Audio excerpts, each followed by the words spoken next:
who out of all which regime is going to mean that people are going to flee the country.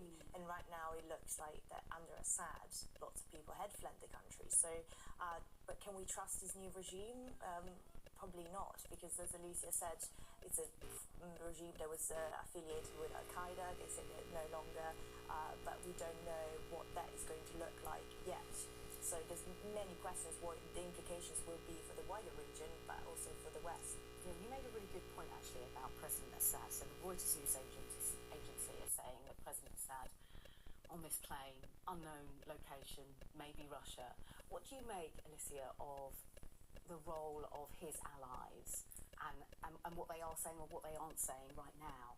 Well, it's really interesting. The two main allies of Assad are obviously Iran and Russia, both of which clearly tied up into very large conflicts elsewhere at the moment. So timing-wise, it's going to be quite difficult for Assad, because these two people that he normally would rely on, these two states that he normally would lean on in a time like this, are just going to have their focus elsewhere at the moment. So I think Martina makes a good point. It's likely maybe he has gone to one of these regions where he knows that that's probably the safest place he could be at the moment.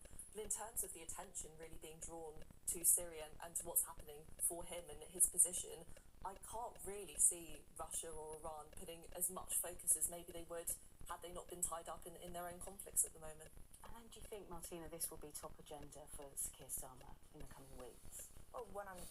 I think the Deputy Prime Minister would be on the airwaves this morning. She will be asked about this and what it means. And it will be interesting to see what the incoming Donald Trump administration will do, because I think there's already reports and he's already said that he doesn't want to get involved. But what does it mean not getting involved? And going back to Keir Starmer, we talked about the civil war and what it meant for refugees.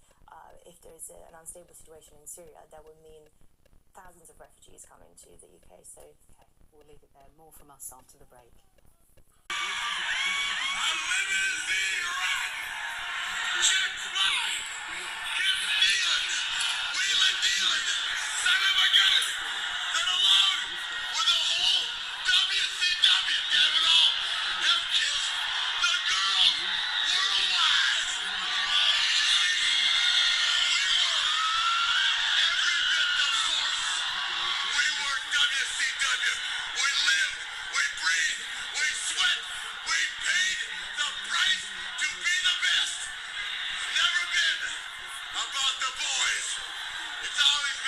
WWF versus WCW in